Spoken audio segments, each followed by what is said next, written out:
Alors aujourd'hui, nous sommes à Hasparren et nous fêtons la 20e édition du Léingot Hasparnais, donc le Hasparren d'autrefois. Et c'était plein de métiers qu'on a peut-être aujourd'hui oubliés, mais qui renaissent petit à petit. Beaucoup d'artisanat, beaucoup de façons de travailler, beaucoup de produits traités localement, et ça on veut le mettre en avant. C'était aussi de la culture, la culture basque, la culture française. Les deux cohabitent bien entendu dans le Léingot Hasparnais comme au quotidien dans notre ville. Et puis c'est aussi la convivialité. Il y a à la fois des costumes très anciens qui ont été trouvés dans les vieilles malles, dans les greniers, dont les gens nous ont fait don au comité du Léingot pour qu'on puisse aider des gens à se costumer, et puis qu'ils gardent aussi eux-mêmes pour pouvoir se costumer tous les 2 ans. Donc on se les passe de famille en famille, c'est vraiment la tradition. Il y a aussi des costumes un petit peu plus neufs que fait le comité couture du Léingot.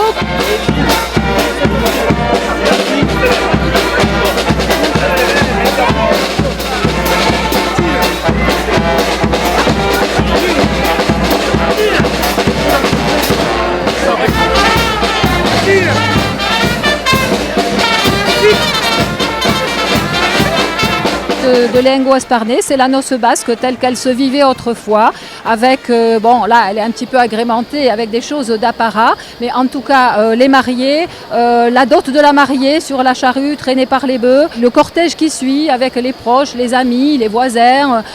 On a rajouté des petites choses bien entendu, puisque devant on a les gardes napoléoniens, on a les pêches tabéries, hein, ça c'est le côté aussi traditionnel et culture. À l'arrière on a aussi une cavalerie, on a des vélos anciens, vraiment beaucoup de monde qui participe pour étoffer cette noce. Mais c'est vrai que le cœur du cortège ce sont les mariés, et puis la dot de la mariée et le cortège de tous les amis qui suivent.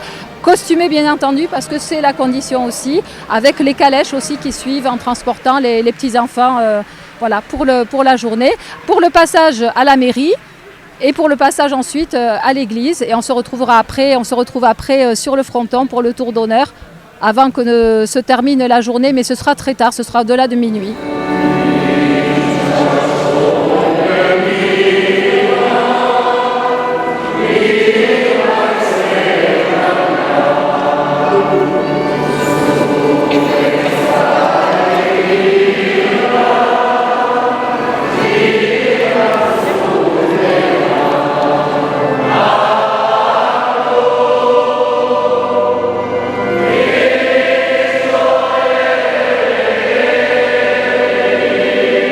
Alors je viens de Mendion, d'un petit village à côté, et nous le plaisir c'est tous les 2 ans déjà, donc le rendez-vous est attendu, et on sort les affaires des arrière-grand-mères, les vrais gants, les vrais colliers qu'on ne peut plus porter maintenant, et voilà, c'est le plaisir de se retrouver comme avec nos grand-mères avant, le plaisir de sortir les vieilles dentelles, et voilà, c'est ça, et de retrouver des gens qu'on aime aussi, des amis, voilà, le plaisir d'être tous ensemble, une vraie fête.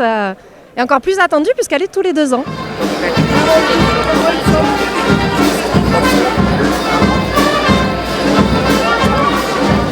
Alors Léingot Hasparnais, c'est né d'une idée de mon papa il y a quelques dizaines d'années, qui a vu une carte postale d'Hasparren avec des gens habillés comme autrefois, et il s'est dit qu'il allait faire revivre Hasparren comme en 1900.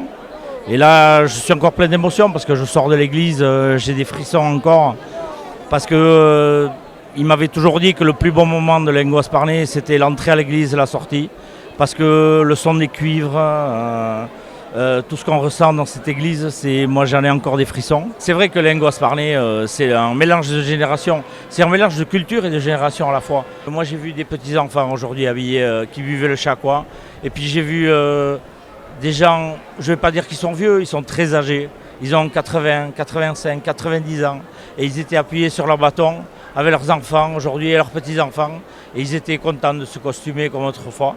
Et c'est vrai que c'est une super belle fête. La transmission, c'est très important. Il y a une transmission des valeurs, des us et coutumes. Et puis la transmission, elle se fait aussi au niveau du comité, puisqu'on essaie chaque fois d'avoir des jeunes dans le comité. Et puis petit à petit, les plus anciens s'en vont au fur et à mesure, sans se faire trop remarquer. Et c'est comme ça que le comité se renouvelle. Et c'est aussi le but du comité. Mais oui, transmission, c'est vraiment un maître mot pour cette fête, parce que ça correspond à des valeurs bien précises et voilà. Et on ne fait pas de passéisme, c'est juste dire voilà, nos valeurs, ce sont nos racines. Ici, elles sont fortes, c'est la cité des chênes, on ne peut pas faire autrement que d'honorer nos racines, mais de le faire dans un esprit aussi moderne, parce que honorer ses racines, ça peut se faire aussi en allant de l'avant. Je crois que là, on aura tout dit.